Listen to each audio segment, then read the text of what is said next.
Sarap pagpuri kay Lord, no? Amen. Kamusta po kayong lahat?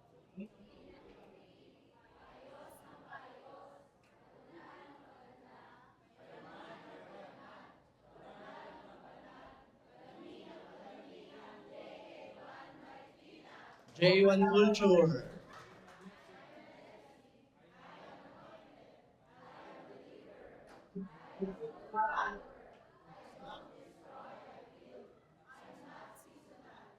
I appreciate everyone, everything. I'm part of something big. I'm in partnership with Christ. I'm not extreme. Amen. Luke 4:18 and 19. The Spirit of the Lord is upon me because He has anointed me to preach the gospel to the poor. He has sent me to heal the brokenhearted, to preach deliverance to the captives and recovering of sight to the blind, to set at liberty them that are bruised, and to preach the acceptable year of the Lord. Amen. Pwede po ba palakpakan si Lord? Ang title po ng i-share ko po sa inyo ay Karapat-dapat Sambahin. Tapos na po ang preaching.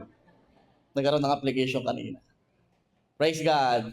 Sabi sa Revelations chapter 4 verse 11, Karapat-dapat ka, O Panginoon at Diyos namin, na tumanggap ng kaluwalhatian at karangalan at kapangyarihan, sapagkat nilikha mo ang lahat ng mga bagay at dahil sa iyong kalooban ay nabuhay sila at nalikha. Pwede po ba nating bigyan ng the best clap offering ang ating Panginoon sa oras na to? Dahil siya'y karapat-dapat tumanggap, sige tuloy mo lang, dahil siya'y karapat-dapat tumanggap ng kaluwalhatian, ng karangalan, at kapangyarihan. Praise God. Ang pagsamba po ay ibinibigay sa karapat-dapat. Dahil kung hindi naman karapat-dapat, bakit mo sasambahin? Pastor, ako naman po hindi nasamba. Sino nagsabi sa iyo? Ba't umuubos siya ng panahon mo? Umuubos ng lakas, ng oras, hindi ba pagsamba yan? We are created to worship. Kaya wag na tayong magtataka kung may mga taong may idol. Sino dito may mga idol? Pastor, wala po akong idol. Kristiyano na po ako. Pwedeng wala, pero may nagtatagong idol. Halimbawa, yung idol mo yung sarili mo. Idol yan. Ayan, papasokin mo na po ang mga bata. Welcome, welcome. Abot pa po kayo. May mga idol na patago o kaya wala pong idol pero pagpasok ko sa kwarto nyo, punong-puno ng K-pop. Wala akong idol pero puno-puno ng K-pop. No? Wala akong idol pero lahat ng bagay o itsura ng idol mo, kamukha mo na. Wala kang idol ano? Meron. Hindi mo lang tanggapin na idol yon pero meron. At kung ibibigay mo din lamang ang iyong pagsamba sa hindi karapat-dapat, bakit? Bakit? Kaya po Christian, kung may hinahangaan tayo, meron tayong talagang isinusulong, may idol ka, pwedeng hindi lang to artista ha, pwedeng presidente ito. Too passionate ka namang mag-share about kay ano. Too passionate. Yang bang sobrang kapassionate mo na yan ay katulad din sa Diyos. Baka mas marami pa ang share kay ano? Kaysa kay Lord. Hindi ba idol yan? Or too passionate ka sa senador na yon? Aba, mukhang karapat-dapat ba siya? Yung iba naman, mga youth, hindi ko po idol. Pero pag dumating, grabe ang tili mo. Lalaki pala ako. Huwag mo sabihin, hindi idol yan. Eh pag church, let's worship God. Pag daon ng idol mo, Para may karga.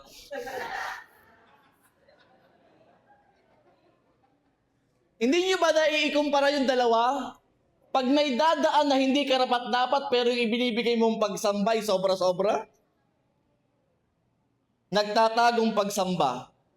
Kaya kapatid, kung hindi karapat-dapat sambahin, ay huwag sasambahin.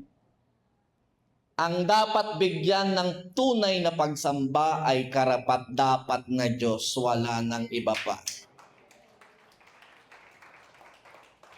Kaya po pag may nakita po ako sa inyo, nabidyohan ko po kayo, sasabihin ko, yan ang ginawa mo sa artistang yan. Sa church times 2, yan ang gagawin mo. Pwede? Ganyan mong gastusan yung artistang yan. Sa church ka gumastos, mas karapat-dapat ito.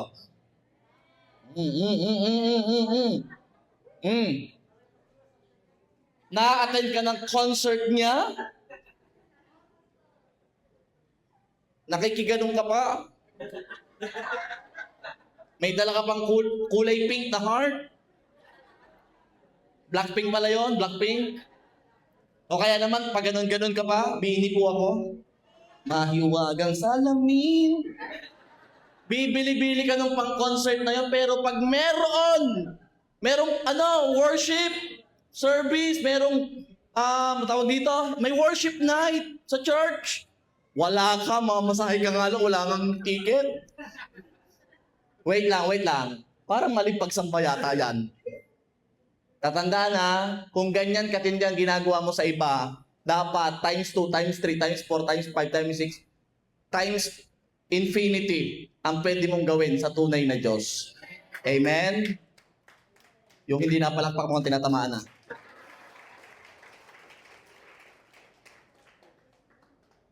Praise God. Dahil tayo ay created to worship, talagang laging meron yan. Lalabas at lalabas yung mga idol ng buhay mo kahit hindi halata. Because we are created to worship. Lagi tayong manghang-mangha. Galing po kami sa kahapon, kasama po namin ang aming family. Pinasyal po namin ang family ko at family ni Isay sa Manila Ocean Park, sabay punta ng MOA.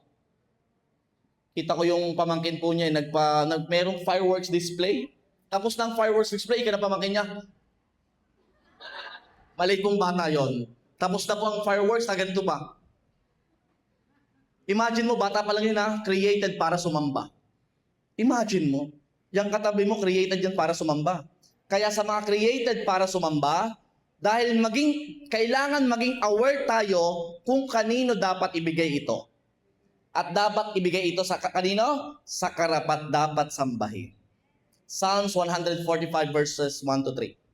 Aking Diyos at Hari, ikay aking papupurihan at aking pupurihin. Doble-doble, no? Papupurihan, pupurihin. Ang pangalan mo magpakailanman. Verse 2. Pupurihin kita araw-araw at pupurihin ko ang pangalan mo magpakailanman. Verse 3.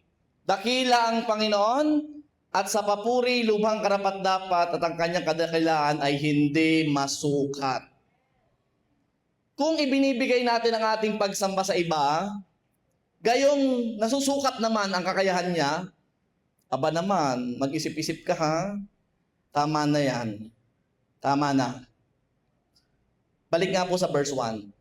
Ganito ang mga salitang lumalabas sa mga taong sumasamba, sa karapat-dapat sambahin. Sino daw ang karapat-dapat sambahin? Aking Diyos at Hari. Yan. Anong gagawin? Pupurihin ang pangalan. Hanggang kailan? Magpakailanman. Verse 2. Inulit-ulit. Pupurihin kailan? Magpakailanman. Hanggat may hininga. Sabi niyo nga po, hanggat may hininga. Kahit medyo paubos na, hindi abot yung tono. Hanggang mataas ka rin ang kinanta. Crucify. Kahit naubos na yung tinig, ubos ng hangin, sasamba ka pa din. Pwede ba? Pwede. Magpakailanman hanggat may hininga. Bakit? Bakit daw sasamba? Verse 3. Dahil lubhang karapat-dapat, hindi pa nga karapat-dapat, lubha. At ang kadakilaan ay hindi masukat, unmeasurable. Sabi nyo nga po, unmeasurable. Hindi masusukat. Yung mga idol nyo na, sige, yung SB19, ano pa yung mga idol nyo? BTS, papunta may concert. Malapit na. Pastor, ba't updated kayo? Sinabi lang sa akin ng asawa ko. Sinabi lang. Darating si Jungkook. Mamaya lulutuin ko na yan. Kung gaano katindi yung ibinibigay mo dyan, ay limitado naman yan. Tatanda mo, after 30 years, kulubot na yan. After 30 years, hindi na yan ganun ka-suwabing gumalaw. Pero ang sinasambo mong Diyos sa lugar na ito, hindi nagbabago ngayon, bukas at magpakailanman. Pastor, paano ba ang tamang pagsamba? Sige. Alam mo kanina, habang nag-worship tayo, may kanya-kanya tayong ginagawa. Ano? May mga nakaluhod, may pa merong hindi na nagsasalita, naiyak na lamang. 4 yung naiyak. Ito, dito sa pasensya mo kayo. Kita ko kanina pinagmamasdan ko nga kung paano gagawin. Crucify! Hindi ko alam kung paano gagawin yung pagsamba. Kakaiba. Napakatindi. Ano? Pastor, yung po bang ginagawa namin ay tamang pagsamba? Dapat po ba tumataas ang kamay? Tulad ng katabi ko kanina? Pwede po bang naka-vertical? O mataas na konti? O nakaganito? Pwede po bang pares pati paa? Talagang grabe po ang gusto kong pagsamba. Kailangan po ba nakapikit? Kailangan po ba nakaluhod? Dapat po ba walang panyapak? Meron pong church kayo mapupuntahan na bawal pumunta sa stage ng nakasapatos or tsinelas. Kailangan walang panyapak. May mga church pong ganyan. Kaso medyo, pag nakita ko yung paa ko, medyo maano kayo hiwa-hiwalay po talaga 1 seat apart. Baka mawala po kayo sa focus. Kailangan po ba ang pagsamba taimtim? Mahaba po ba? Mga ilang oras po? Maikli pero quality po ba? Ano po ba? Ano po bang format ng pagsamba? May format po ba yan, Pastor? May lugar po ba yan, Pastor? Ano po ang tamang pagsamba? Sino gusto malaman? Sige. Makinig kayo mabuti para sa iyo to. 1 Chronicles chapter 16 verse 10. Lumuwalhati kayo sa kanyang banal na pangalan, magalak ang puso ng mga nagsisihanap sa Panginoon. Pastor, nasan dyan yung sagot? Andyan, hindi mo lang makita. At that time, people argued about where God should be worshipped. Kung saang lugar dapat i-worship si God. Ang mga Hudyo, nag-worship sa Jerusalem. So, Pastor, pupunta pa ba kaming Jerusalem? Hindi na. Ang mga Samaritans, nag-worship sa mount, sa mga bundok. Paano kayang Marikina? Pwede, San Mateo? Sa Silangan, kina Tita Glo. Pwede, dun pa po ba? Hindi na. No need. Kung tinatanong mo kung saang lugar, ito ang sagot. But Jesus shifted the focus of worship from a place to the heart. I repeat, noon may mga lugar, ngayon iba na. Pinili ng Diyos na tumira sa puso mo.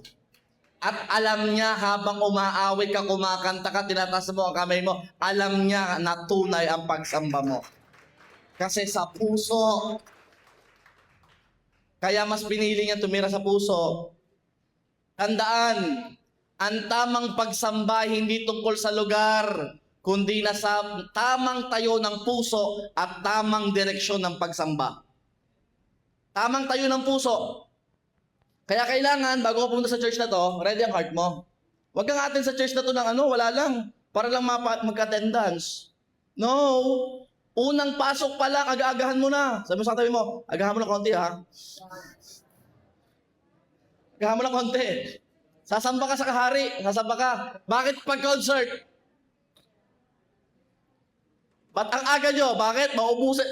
May number naman yung, yung ticket. Ba't ang aga nyo doon? May props ka pa nga. Yung iba, meron pa nga tarpaulin. At kung ano na pang daladala nyo doon. Sa church. I-apply kaya natin. Yung may dala ka din pagpunta rito. May dala ka, ano ka pwedeng dala pag nag-worship dito? Pom-poms. Pwede po bang pom-poms? O sila tataas ng kamay? Anong ibig ko sabihin? Kailangan prepared ka pag pupunta rito. Kasi ang una natin gagawin sa samba. Alam ko po dati sa iba nating sinamahan noon, alam ko naman nag-attendance ka lang, yung mga lalaki dito naghahanap lang ng maganda sa simbahan. Alam ko naman. At gusto mo, yung katabi mo, ano? Pag timing na. Galing ako dyan. Pero iba na ngayon. Nagbibuild ka ng relationship kay God. Nagbibuild ka ng relationship. At para makabuild ka ng relationship, anong kailangan? Tamang tayo ng puso. Salamat dahil may church tayo. Tama na ang direksyon. Kay Father God na mismo. Ang pagsamba. Tamang tayo ng puso na lang. So be natural. Walang format. Worship God for who you are. Kung anong gusto mo, sige. I-worship mo siya. Kung gusto mo diyang, kung ang worship mo, todo na ito ganito.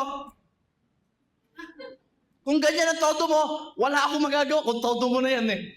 Ng pagsamba sa Panginoon, it's okay. It is between you and the Lord. Kung ang pagsamba mo ay talagang para kang magtatransform, okay lang kung yun ang pagsamba mo kay Lord. Walang problema doon. Worship God for who you are. Hindi mo kailangan tularin ng iba. Ay, naluhod siya, ako din. Mas matindi ang akin dyan. Huluhod lang eh. Yung akin naka 45 degrees pa. Hindi, walang format. Kasi ang pagsambay, ang hinahanap ng Diyos ay pagsamba ng anak, hindi ng robot. Walang format. May ibang version ka na natural sa'yo. At alam ni Lord kung yan ay tunay na pagsamba ng kanyang anak. Kailangan may galak ka sa puso, hindi napipilitan. Hayaan mong ang pagsamba ay lumabas sa'yo ng kusa. Let your body, soul, and spirit worship God with all your heart, with all your soul, with all your mind, and with all your strength. Eh kung nakatayo ka lang dyan, ganito ka. Kung all strength na yan, sige. Sisiguro din mo sa laki sa akin pagkatapos pagod ka ha. All strength daw eh. Pag nasa kata. Tingnan natin kung pagod ka ha. All strength. All your mind. Ibig sabihin yung focus mo na kay God talaga. Wala kang pakialam sa katabi mo. Pastor, nahihiya po ako. Wala nga ganon. It is between you and God. Hindi ito tungkol sa katabi mo. Direkta sa Kanya. Walang hiya-hiya. Kaya yung kanina may narinig kayong kakaiba kanina. Ano yun? Halatang-halata wala kayo sa focus. Halatang-halatang wala sa focus. Kala ko ba'y sumasamba ng totoo? Nawala sa focus. Kapatid, paraan ngayon ng pagsamba, ikaw gumawa ka ng sayo. Ikaw naman? Sabi mo sa katabi mo, partner, pag sumamba ka, yung tunay na ikaw. Huwag kang manggaya. Nagtaas lang na kamay yung katabi mo, nakakahiya. Nagtaas ka, sige na nga. Aba naman. Sa palagay mo, katatanggapin kaya ng pagsamba ng Diyos. Ang gusto niya yung tunay na ikaw. Pwede kasing tumaas ang kamay mo. Dahil ito'y talagang alay mong pagsamba sa Panginoon, praise God. Ang iba'y pag-awit. Kumakanta talaga siya. Huwag naman kakanta yung medyo medyo madidistract yung katabi mo. Pero pag-awit sa Panginoon. Ang iba'y pagsayaw. Kaya yung iba pag sumasayaw pa.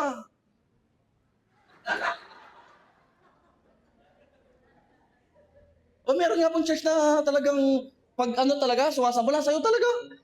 Eh yun ang pagsamba niya eh. Kung questionin mo ba naman yun, enjoy siya pagsamba sa Panginoon. Hindi mo naman maka-question yun. Sabi nga naman, kanya-kanyang trip to.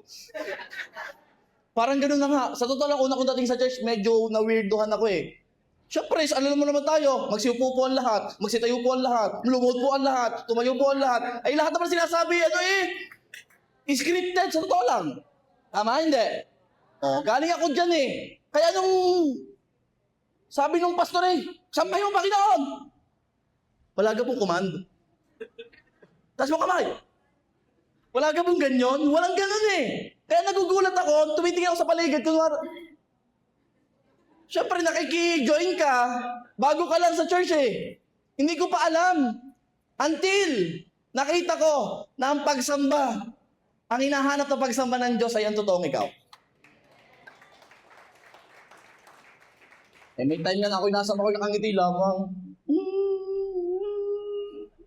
Eh, pagsamba ko na yun sa Panginoon.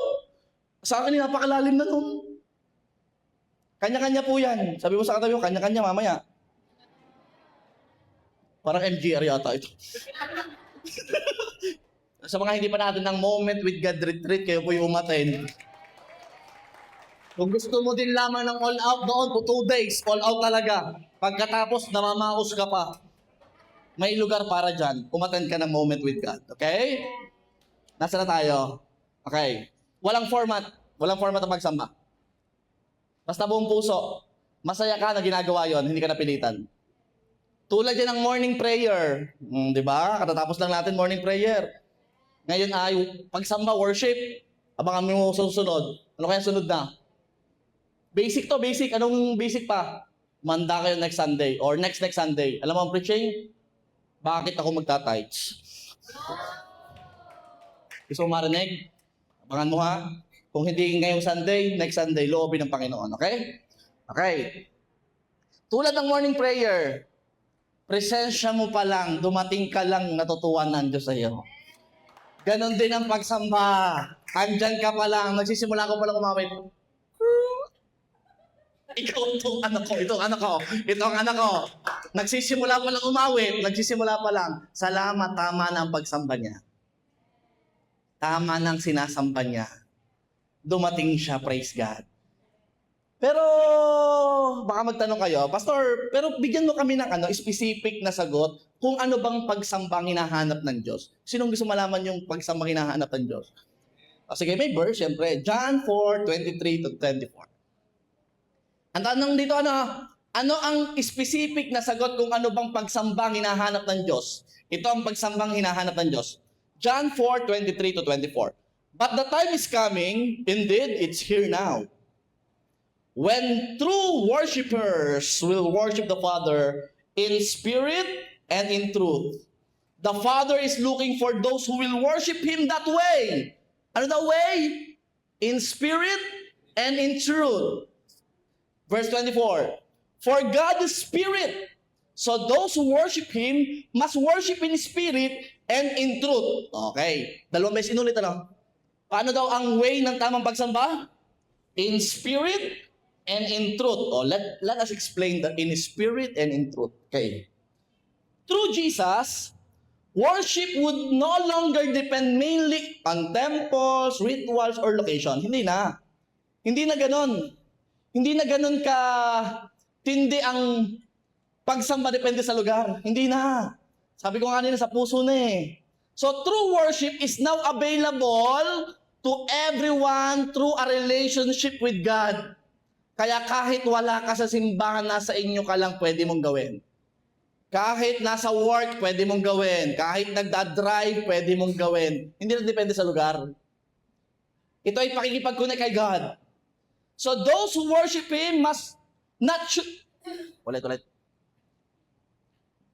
So those who worship Him, ano sabi? Must. Hindi po ginamit ay should. Mga English major dyan. Pag sinabing must, required, kailangan, ito na talaga. Ayan na. Worship God in spirit and in truth. Pastor, ano ba ibig sabihin yan? Kasi alam ng Diyos na pwede kang sumamba in spirit but not in truth. Example, sino nakadala ng concert? Taas ang kamay. Huwag ng plastic, alam naman, nakita naman ikaw doon eh. Nabidyohan ka pa nga. Ayan, makata na concert. Nakita niyo sa concert? Paano sila, pag masaya yung yung nagko-concert, anong ginagawa niyo? Kita ko yan. Parang nalog yata. Tumatalon! Ang saya, di ba? Parang church no kanina. Gumagano ka ba sa church kanina? Tumatalong ka? Kung hindi pa, mamaya gagawin mo ha. Sobra ka naman. Sa concert, tumatalong ka. Sa church ay hindi. Hiya-hiya ka pa. Nung nasa concert ka, talagang bida-bida ka pa doon. Sobra ka naman. Anong ibig sabihin? You are in spirit. Anong ibig sabihin you are in spirit? Yung tunay na ikaw ay ando na. Excited ka. Talagang grabe, all out ka. Pero ang tanong, hindi tunay na Diyos. Hindi tunay, hindi in truth. Sumasamba ka sa mali. Hindi ka dapat sambay pero sinasamba mo. Yes, ang sinasamba mo dito, biyaya nila ay tunay na Diyos. So you are in truth. Pero ang tanong, pag ba na sumasamba ka dito, ay in spirit? Andun ba yung heart mo habang sumasamba ka? Kasi dapat you are sincere habang ginagawa mo ito. Dapat sincere. With passion. Passionate ka ba kanina? Parang hindi naman nakita yung iba, hindi naman. Yung iba, kita ko talaga passionate. Yun kasi yung in spirit. With high reverence ba yan? Or may mataas na paggalang ba yan? So, ibig sabihin, hindi pa in spirit, kung ganon. Totoo ang sinasamba, pero hindi kayang ibigay in spirit ang tamang pagsamba. Ano ibig sabihin? Kasi yung iba, nahihiya pa. Hindi pa in spirit. Ano pa lang yan? In shyness. In hiya-hiya. Nandiyan pa yan, naninibago pa lang. Gusto nag-a-adjust pa. No! Kapag tunay ang Diyos na sasambahin mo, dapat all out. Ikaw talaga. Talagang passionate ka. Andun ka sa ginagawa mo. Parang ginagawa ko ngayon. Kaya ito ang spirit. Tumitindi. Talagang passionate ako. Passionate. Itong pagpipreach mo ito'y in spirit. Bakit? Passionate ako sabihin ito. Ang pagsan mo, paano?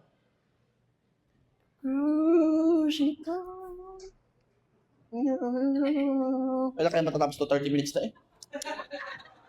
Sa palagay mo, in spirit? Hindi. Hindi yun in spirit. Ako na may hanga. Totoo na ang sinasamba, hindi pa in spirit eh. In truth na nga. Dapat in spirit na din. Sige, para magkalinawan tayo ng mga in spirit na yan, or in truth. In truth, dapat totoo ang sinasamba mo. In spirit, dapat you are into it. Passionate ka gawin to. Pwede po bang makipatay ng ilaw? May papanood po tayong video.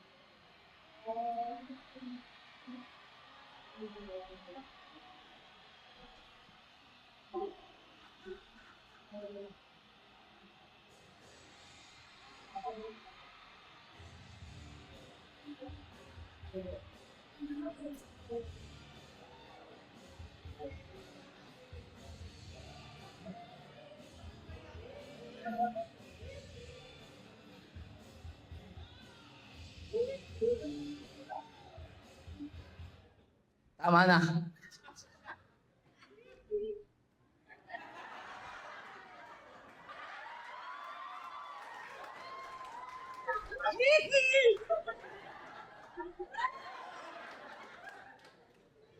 Grabe yung mga tao, sa totoo lang yun ang in spirit.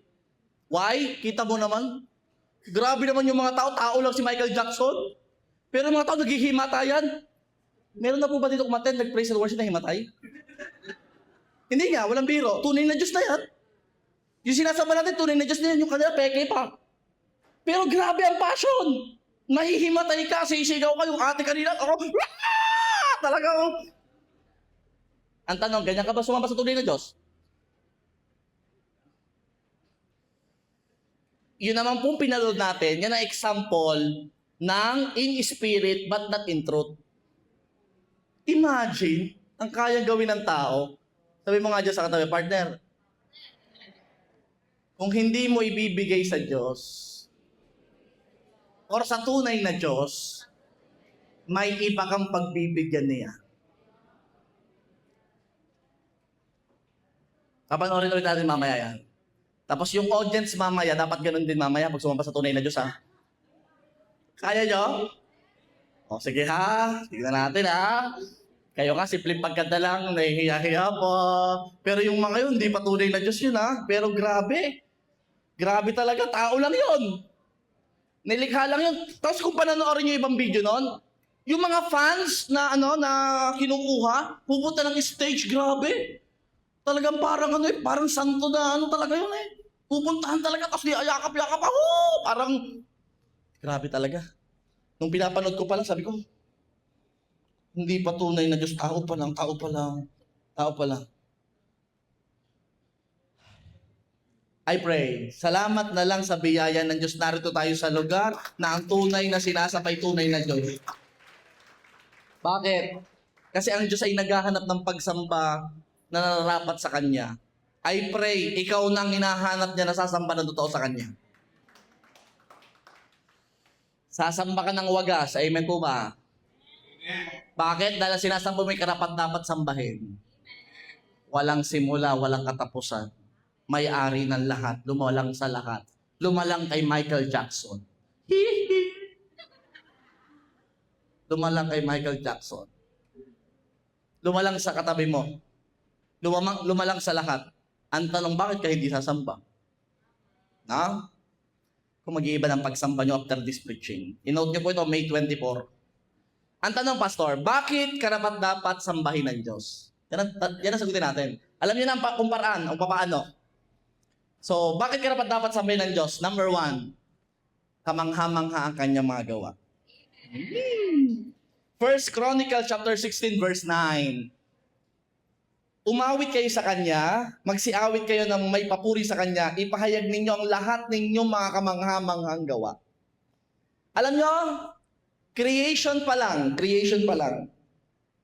nilikha pa lang, talagang mapapasamba ka na. Wala pong tao ang nakagawa ng sarili niyang puno na hindi pinalago ng Panginoon. Wala pong tao makagawa ng ibang earth. Wala. Tingnan mo yan mukha na katabi mo. Titigan mo lang ng mga 10 seconds. Yang itsurang yaw lang makagawang tao na ganyan. Diyos lang, Diyos lang. Kaya kung may nakita kang nakaka-amaze sa mukha ng katabi mo, sabihin mo, glory to God. Glory to God. Nagpunta po kami ng Ocean Park. Pasok po kami dun sa mga isda. Sabi ko, meron palang ganyang mga isda. Nakakamiss yung color, tapos ang lalaki. Tapos yung may mga nagtatago pa sa mga batuhan. Iba't ibang itsura. Sabi ko, natutuwa ako kay Lord. Bakit? Gumawa siya ng mga species na alam mo na mamamangha yung taong titingin pa lang doon. Ito ang patunay na talagang may Diyos. Ang mga scientists, hindi rin nila ma-explain kung saan nagmula ang mga species na yan. Anong simula? Bakit? Dahil may isang Diyos na talagang lumalang dyan.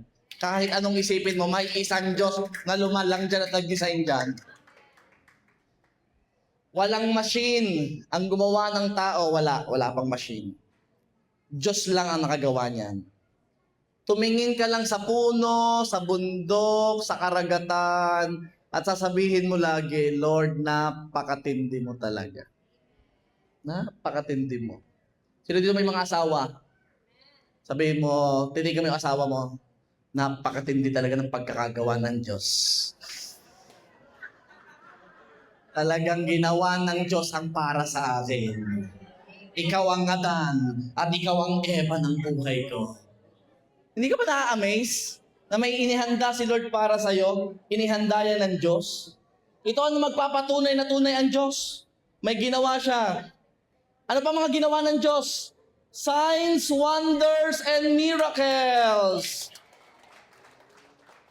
1 Chronicles chapter 16 verse 12. Alalahanin ninyo ang kanyang mga kamangha-manghang mga gawa na kanyang ginawa. ang kanyang mga kababalaghan, ang mga hatol na kanyang binigkas. Ang daming ginawa ng Diyos sa buhay mo. Provision, blessings, meron kang mga anak na napakababait, giver. Hindi ba ka ikaw namamangha sa healing na ginawa ng Panginoon sa'yo? Sa protection, sa bawat araw na ginawa ng Diyos sa'yo, hindi ka ba namamangha sa signs, wonders, and miracles na ginagawa ng Diyos sa buhay mo? Bakit hindi ka sasamba? O isa pang himala. Ito matinding himala. Tanong sa akin, Pastor, ano po yun? Salamat sa dalawang interesado. Hindi ka ba sasamba kapag nalaman mo ang isang matinding himala? Anong matinding himala yon? Na bagong buhay ng tao. Tingnan mo yung mga anak. Mga anak, subukan mong maglinis ng pinggan nang hindi kayo inutusan. Ano sasabihin sa inyo ng magulang nyo? Himala! Napakatinding miracle yan! Himala ang sasabihin ng magulang sa'yo. Bakit? Hindi mo yung ginagawa. Kaya pag may mga bagay ka na nagawa mo, na kahit paulit-ulit yung magulang mo at nagbago ka, himala. Himala. At sasabihin mo, si Lord ang nagbago sa akin. Yung mga nabagong buhay dito, from nagiinom, ngayon, konti na lang, wala na. Diba? Yung iba, taon na, hindi na talaga nagiinom. Wala na. Hindi mo matinding himala yun. Dati sakit ka ng ulo ng kat-kat-kat, ng asawa mo o sa bahay nyo. Pero dahil hindi ka nag-inom, ano nangyari? Pare, ano nangyari sa'yo? Nakilala ko si Lord, hindi na ako nag-inom. Ayaw ko nasaktan ng Diyos ko. Grabe ka, churchy mo naman. Dito ka nga. Tagay. Hindi na pare, hindi na. Hindi ba himala yun? Na may nabagong buhay. Kaya pag may mga nababagong buhay, talagang sasambahin mo ang Diyos. May mga nagtatestify, dating adik, ngayon adik kay Lord. Hindi ka ba mapapasamba niyan? Diba? Dating kung saan-saan, kung ano nung pinupuntahan. Ngayon, sa church na lang pumupunta. Dati, laman na kung ano-anong kung ano-anong bar, o kung ano-anong mga sugalyan. Pero ngayon, sa church na lang pumupunta. At biyaya po ni Lord, nagbagong buhay. Hindi ka mapapasamba sa Diyos kapag may nalaman kang isang taong inayos ni Lord ang buhay. Mapapasamba ka. Kaya sa church na to, sa dami ng dinadala ni Lord dito, iba't ibang testimony. Hindi ko na nga mabilang kung ilang testimonies meron dito sa church na ito. Isa lang ang ginagawa ko. Salamat Lord, binago mo lang buhay at kami masaya at masaya rin pamilya niya. Itong church na to, ito yung himala. Pero mo magsarado to ng 2 taon. Sino makakaisip na bubuksan muli ito? Wala nakakaisip na bubuksan muli ito. Hindi ko nga naisip. Sabi ko, mananatili natang sarado ito. Kasi yung ibang kasama, nung nagsarado ang church, yung isa, naging assistant na sa Rosario. Hindi na pinagpatuloy ang church. And by God's grace, ito nga, tinuloy. Hindi ko alam kung bakit. Dahil may isang ikaw at ako nasasamba sa tunay na Diyos. Praise God. Kaya nilikha pa lang. Ma-amaze ka na sa nilikha pa lang. Kaya huwag kang ma-amaze pag pumunta ka, halimbawa, pumunta ka ng Bicol. Anong makikita mo sa Bicol? Mount Mayon, the perfect cone. Perfect cone. Pag nakita mo yung Mayon, sabi mo, wow! O, di ba, na-amaze ka? Huwag ganon, dagdagan mo. Pag nakita mo yung Mayon, hindi mo talaga, Lord. Ang perfect nito, ang perfect. Ano nangyari, Lord June? Walang tao makakagawa ng perfect cone, ikaw lang. Sumasabog na, perfect cone pa din. Hanggang ngayon, perfect cone pa din. Kahit sumasabog na sumasabog. Grabe, perfect cone. Kasi pag hindi daw naging perfect, baka hindi ka pupunta doon. Sino hindi pa nakapunta ng Mayon? Makakapunta ka na malapit na. Tatandaan na pagpunta doon, sabi mo, hindi mo talaga, Lord, sa pagkakagawa mo. Sino nakapunta ng Boracay? Sino kumuha ng buhangin? Bawal po yun. Pagpunta mo ng Boracay, anong una mong mapapansin sa Boracay? Sino sabing turista? Hindi. Makikita mo doon yung pinong buhangin. Parang pulburon. Paglapot mo kayo, Lord. Alam mo, punta kami Boracay, nakahiga akong ganyan, no? Talagang paikot-ikot ako ngayon. Kita ko ng asawa, paikot-ikot ako sa buhangin. Alam mo kung ilang punta ko na doon? 3. Pero pagdating ko doon, sarap, Lord. Ang ganda ng creation mo. Imagine, tapos pupunta ka sa tubig, ang linaw-linaw. Kita mo yung puting buhangin, sa'yo, Lord, ang ganda ng ginawa mo. Na-enjoy ko. Sino na sa inyo nakakita ng magandang likha at ang pinasalamatan ay si Lord? Huwag mo sasambahin yung mga magagandang tanawin. Ang sambahin mo yung gumawa ng tanawin. Amen? Sige, palapakan mo si Lord. Sasamba ka talaga. Tingnan mo lang ang creation ni Lord. Sasamba ka. Thank you, Lord. Ang ganda ng creation. Sino dito nakapunta na ng magandang tanawin pa? Tita Glo, anong magandang tanawin sa UAE? Marami, magbigay nga po kayo na isa. Burj Khalifa, yung matakas na building po. Sabi ng isa, engineer naman gumawa nun eh. Hindi. Mamamangha ka. Ang taas-taas ka rin nun. Pero maiisip mo, Lord, thank you sa wisdom na binigay mo sa taong nagawa nito. Ang galing-galing mo talaga. Di ba? Kaya lahat ng papuri kay Lord at lahat ng pagsambay kay Lord. Amen? Kaya pag may makakita magandang tanawin, thank you, Lord. Ikaw talaga to. Ikaw talaga.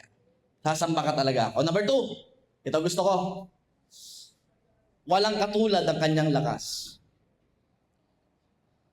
1 Chronicles chapter 16 verse 11.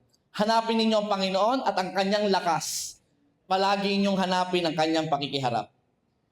Hindi ako sasamba sa Diyos na walang kalakas-lakas. Sino sasamba dito sa may walang kalakas-lakas na Diyos? Sa Diyos na mahina. Sa Diyos na pipitsugin, hindi ako sasamba. Pasensya na po kayo sa example ko, pero galing rin po ako dito eh. Pero I pray mabuksan ang isipan nyo. Hindi para magkaroon kayo ng sama ng loob sa akin, pero gusto kong buksan ang isipan nyo. Hindi ako sasamba sa Diyos na binubuhat ko. Hindi ako sasamba. Hindi ako sasamba sa Diyos na nilikha lang ng tao. Hindi ako sasamba sa Diyos na walang kapangyarihan. Sa Diyos na hindi alam ang lahat, hindi ako sasamba. Sa Diyos na limited ang kakayahan, hindi ako sasamba. Salamat na lamang ang Diyos na sinasamba natin ay malakas. He is able. Walang imposible sa Kanya. Amazing God. All-knowing. All-powerful. Lahat alam niya is the Alpha and the Omega. Grabe. Pero meron pa ako sasabihin. Normal na yun sa inyo. Alam ko sa ulo niya na yun eh. Meron nga dito maratagal na Kristiyano sa ulo yan. Lahat ng pangalan ng Panginoon. Pero may sasabihin ako sa iyo. Merong lakas ang Diyos na kakaiba. Anong lakas, Pastor? Napakalakas niya na nanggagaling sa loob. Pastor, anong ibig mo sabihin? Ano pong lakas na nanggagaling sa loob? Ito ang gusto ko sabihin sa iyo. May kakayahan siyang magmahal ng hindi karapat-dapat mahalin. Grabe, lakas niyan. Sino dito yung may nakaaway ka, tapos sabi mo, I love you. Gusto mo pera? Anong ginagawa niyo pag may kaaway kayo? Gagante. Anong gagawin mo? Sisiraan mo yan. Pero alam mo, napakatindi ng Diyos natin. Ang lakas niya sa loob. May ginawa ka ng mali. Anong sabihin niya? Anak, lapit lang muli. Tatanggapin kita. Grabe, ang lakas sa loob. Nai-imagine niyo ba kung gaano katindi magmahal ang Panginoon? Nagkasala ka na. Anak, di ka? Ikaw hinahanap ko, lapit ka sa akin. Grabe, ang lakas ng loob nito. Sino may kakayahang magpatawad lagi? Yung nagdadrive ka, tapos ikakat ka? Hindi mo ba ako kilala? O, di ba, ganyan tayo? Pag kinat ka bigla. Pero iba si Lord. Kung si Lord ang driver at kumat ka, sige, okay lang, umuna ka, sige, para safe ka. Grabe pag-ibig, grabe pag-ibig. May kakayahang magmahal na hindi ka dapat mahalin. Ano pa? May kakayahang magmahal sa kaaway niya. Mahirap yan. Napakahirap yan. Minamahal kahit makasalanan o nagkasala sa kanya. Si Peter, kilala niyo si Peter? Traidor, nang iwan, itinatuwa si Jesus. Hindi ko kilala yan. Hindi ko kilala yan. Hindi ko kilala yan, 3 beses. Tapos tumila akong manok. Tweet. Yung pamadala akong manok. Tigtilao. Di ba? Pero anong sabi ni Lord kay Peter? Simon ang another name. Simon, anak ni Juan. Minamahal mo ba ako? Bakit? Nagbibigay alit ng pintuan. Yung Peter na nang iwan, yung Peter na pinabayaan si Lord, yung Peter na hindi tinulungan si Lord, yung Peter na itinatwa si Jesus, binubuksan muli ni Lord ang pintuan para sa kanya. Simon, anak ni Juan, minamahal mo ba ako? Parang ganito, anak, balik ka lang. Nandito pa rin ako. Hindi ako nagtatampo, hindi ako galit. Si Jesus ang naunang lumapit at naunang nagtanong. Basahin niyo mabuti yung verse na yon. Si Jesus ang unang lumapit at si Jesus din ang unang nagtatanong, Juan, mahal mo ba ako? Napakalakas ng Panginoon sa loob. Siya na ang iniwan, sinaktan, siya pa ang unang lalapit. Sino doon may asawa uli? Nag-away kayo, kat. At nung mag-away kayo, anong nangyari? Hindi ko kausapin yan. Anong ginagawa? Silent treatment.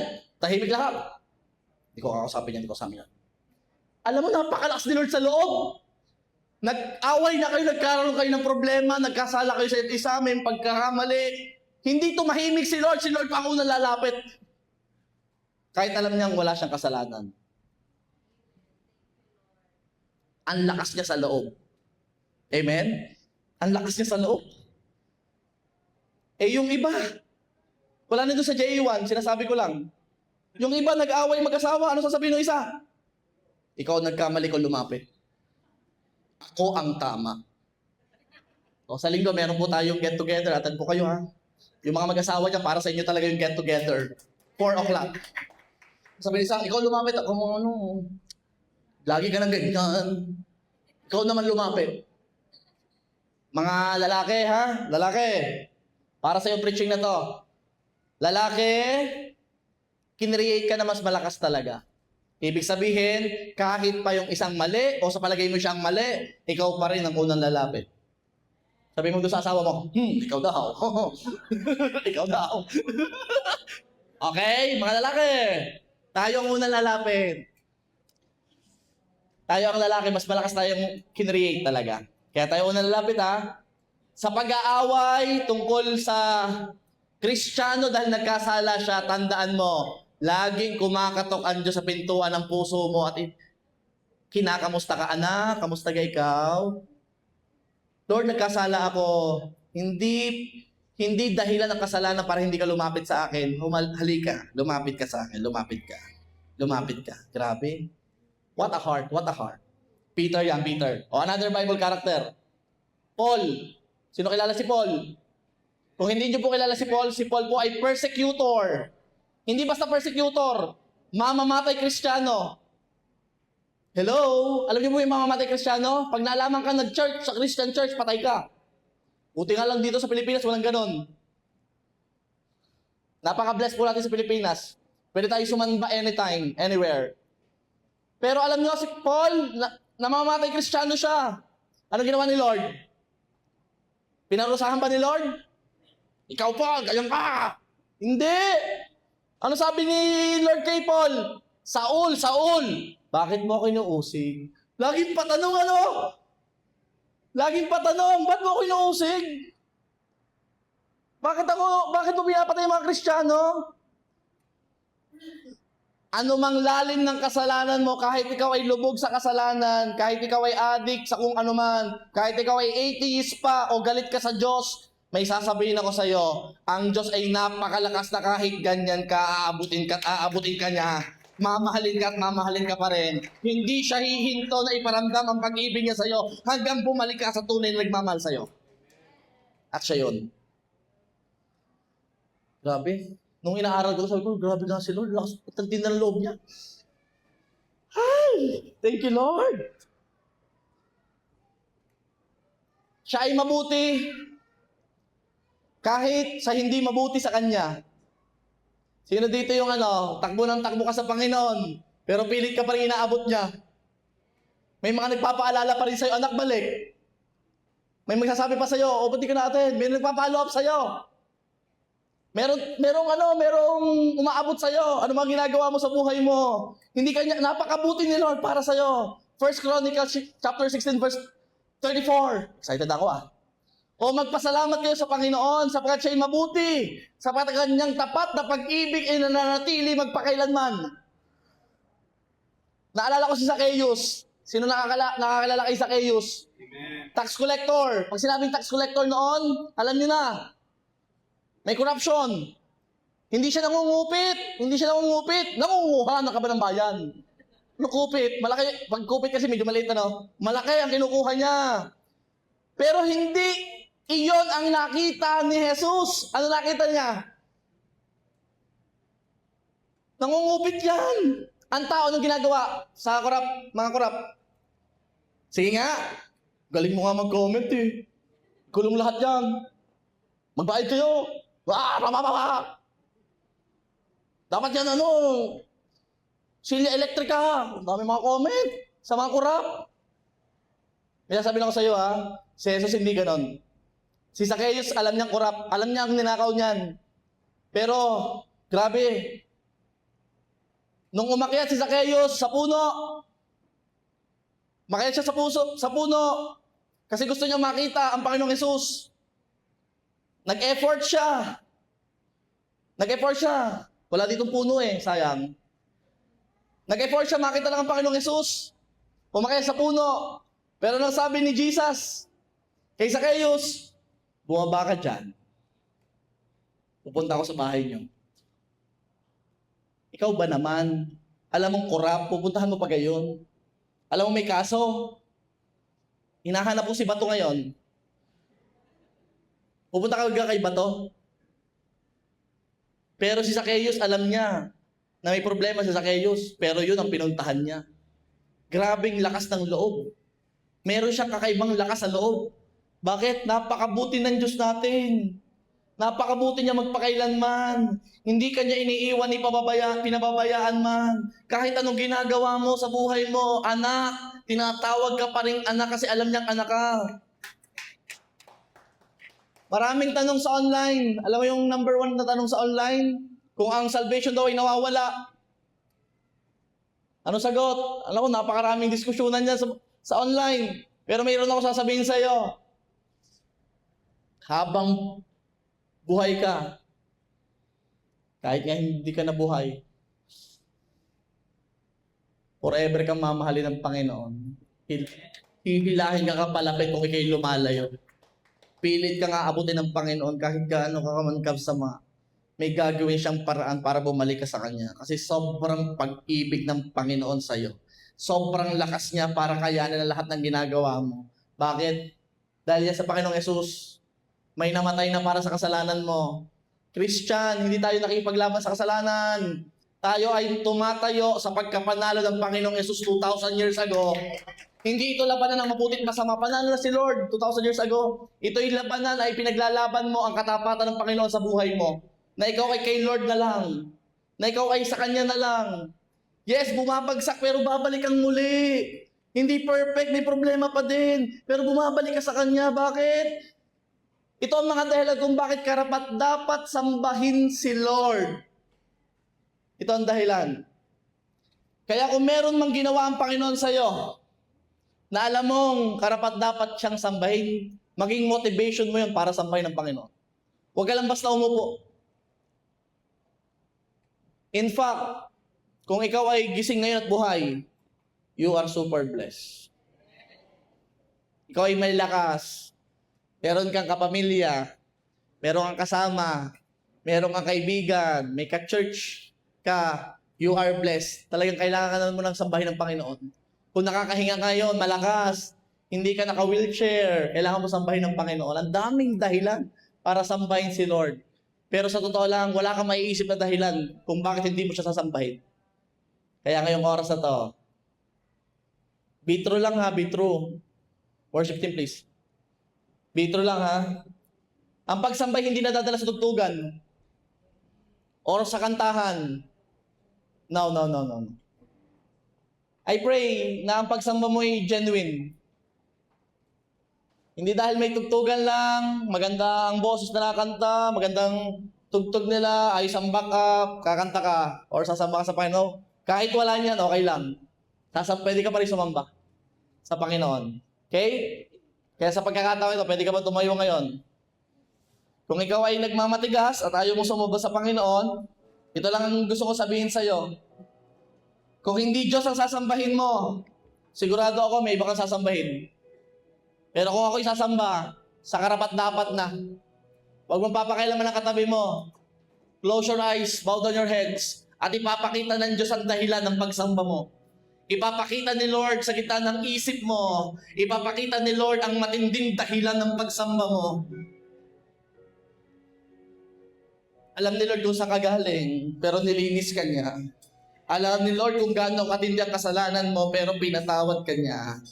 Alam ni Lord ang ginawa niya sa buhay mo, napakadaming miracles, ang daming healing na nangyari sa buhay mo. Hindi pa ba sapat na dahilan to para lumapit ka sa Panginoon at sambahin siya?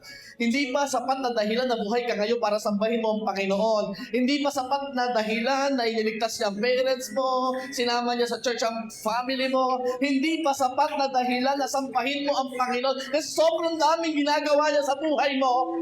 Hindi pa sapat yan? At mahiya tayo kung may sinasamba tayo na hindi tunay na Diyos. Mahiya tayo.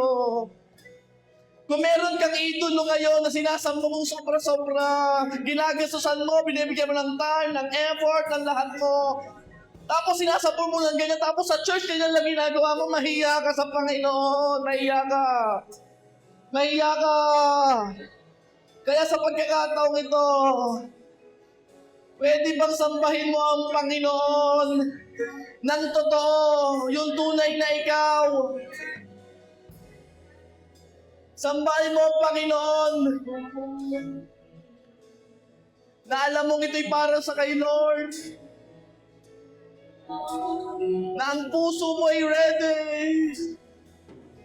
Na ang puso mo ay ready. Oh Father God, narito ang iyong mga anak na sasamba ng totoo sa iyo. Lord, walang sagabal.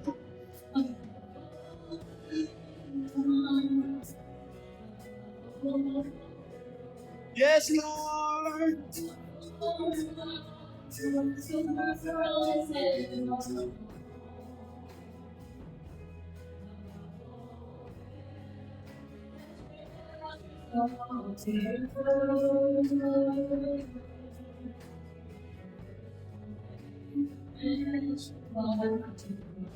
Prepare your heart, church.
Father God, alam namin kung saan kami galing.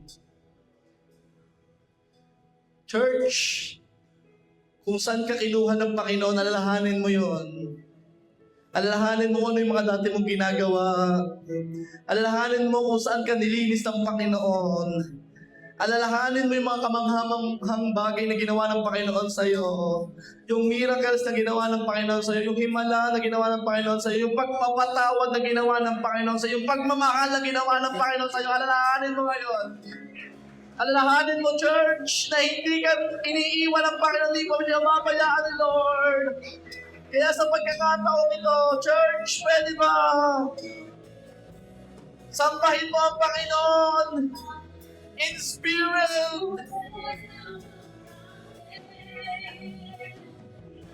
May breakthrough ka ngayon sa pagsamba.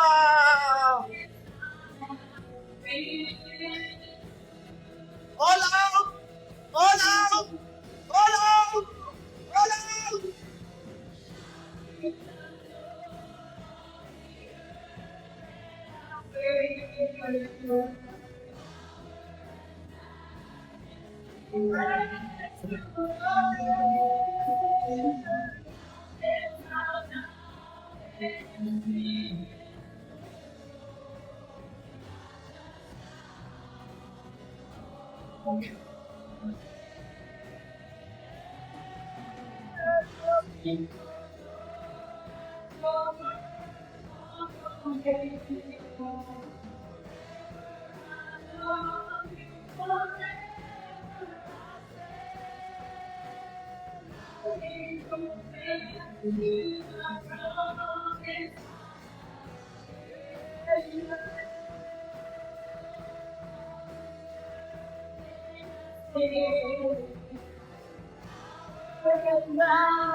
Abba Father, Ama namin,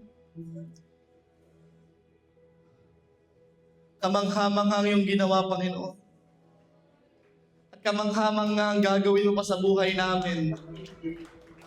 Father God, hayaan niyo po na ang aming pagsambay laging higit, wagas para sa iyo. Lord, hindi lang tuwing may preaching na ganito, kundi araw-araw ng buhay namin. Lord, ipaalala mo sa amin kung gaano katindi ikaw, kung gaano ka kalakas, kung gaano ka mangha-mangha ang ginagawa mo. And Lord, I pray na lahat ng taong narito ay sasamba, na naandun sila ng buong puso, ng buong lakas, ng buong strength, Panginoon, at ng buong pag-iisip, Lord God. And I declare, Lord, na lahat ng taong narito ay araw-araw magpapasalamat sa iyo, sasamba sa iyo, Panginoon. Father God, gusto namin ikaw pasalamatan at papurihan araw-araw ng aming buhay, bawat minuto, bawat segundo, at alam namin na matindi pa ang gagawin mo sa mga taong sasamba sa iyo in spirit and in truth. In Jesus' mighty name. In Jesus' mighty name. At sa pagkakataong ito, pwede po ba natin sambahin ng Diyos? Crucify. Come on, church. Taas mo ang iyong kamay. Let the people sing.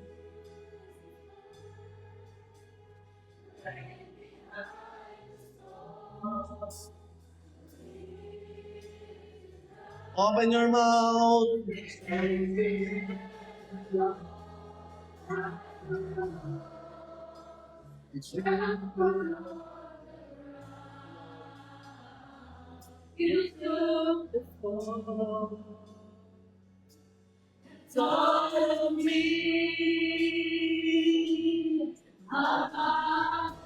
One more time, sa mas mataas na tinig mo.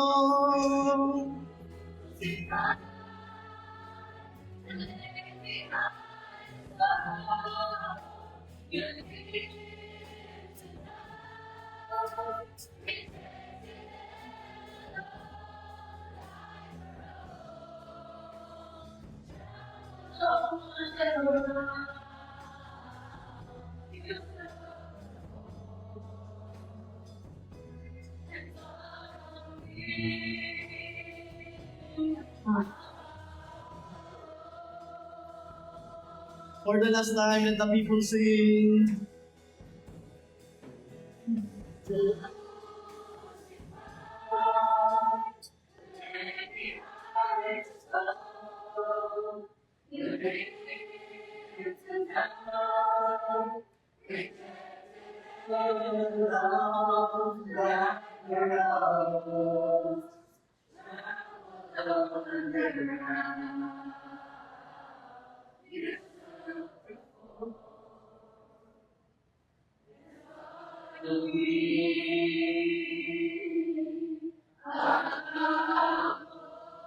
The best club offering sa karapat-dapat sambahin. The best club, the best club, the best club. The best club offering sa karapat-dapat sambahin. Yes! You deserve! You deserve! You deserve! You deserve! You deserve! You deserve! You deserve! You deserve! You deserve! You deserve! You deserve God! You deserve God! Karapat-dapat ka! Karapat-dapat ka, Panginoon! Karapat-dapat ka, Panginoon!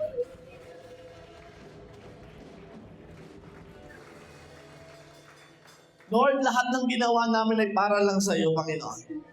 In Jesus' mighty name, amen and amen.